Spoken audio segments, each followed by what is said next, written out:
From the people who brought you screen addiction, the proliferation of fake news, and definitely not an alien Mark Zuckerberg, comes mental health issues for teens. A Facebook production.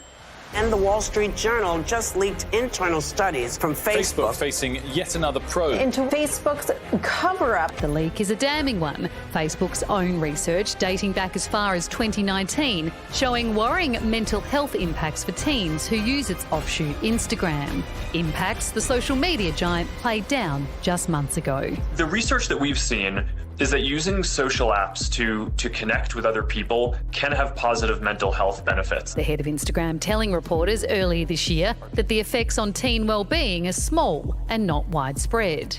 In reality, they knew different. We make body image issues worse for 1 in 3 teen girls. Teens blame Instagram for increases in the rate of anxiety and depression. This reaction was unprompted and consistent across all groups. Among teens who reported suicidal thoughts, 13% of British users and 6% of American users traced the desire to kill themselves to Instagram.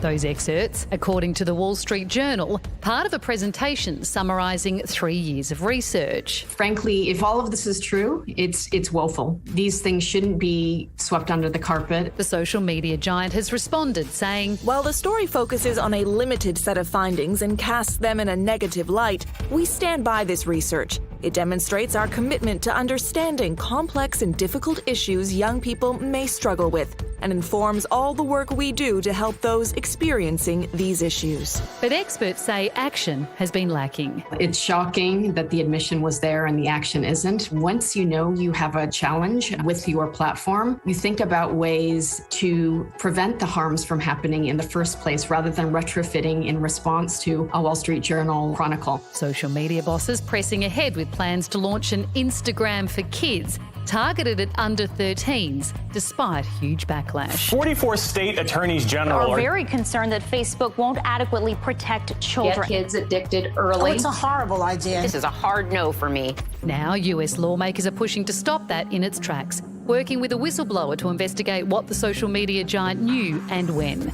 Desperate to do what Facebook has evidently failed to, protect our kids. We need to be taking proactive steps. Companies need to be embedding these virtual seatbelts and taking a much more proactive stance to keeping their users safe online.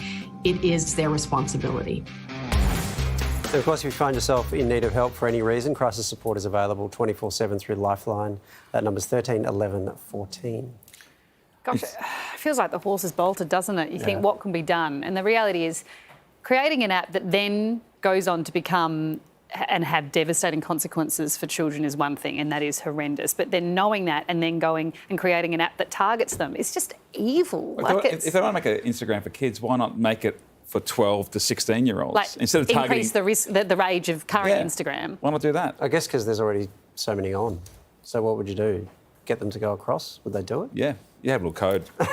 Right. I think social media and phones and what age your child is allowed to have it and all that is the one thing that absolutely confuses parents. I mean, I just don't know anybody that knows how to deal with it or what the right thing is, because these kids, you know, particularly in lockdown, they need to communicate with their friends, and sometimes that's their only outlet. So you can't not have them have a phone, but then how do you control what they're taking in?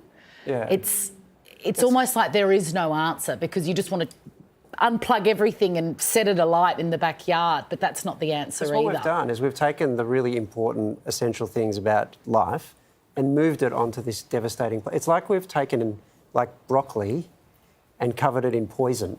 And now we have a choice. Do we give our kids vegetables or not? I know, and this is the only way. It's such a conundrum. The other thing, this beautiful, story... perfect kids, are getting devastated by this. The thing that scares me about this is we must know that it's not just kids who get affected by this, No, right? of course not. We've seen... And so the question I have, and obviously it's only a question because I don't know, is what research do they have right now that they're sitting on? Oh, they would definitely have research, and then they'd be using it to target us. Yeah. Yes. Like in a few years, what story is it going to be that we tell? I find that a couple of weeks ago, China have regulated it, so kids can only play video games for an hour, like once a week. So I've been telling my kids they're Chinese. They've been offered 1 hour a week. Excellent treat.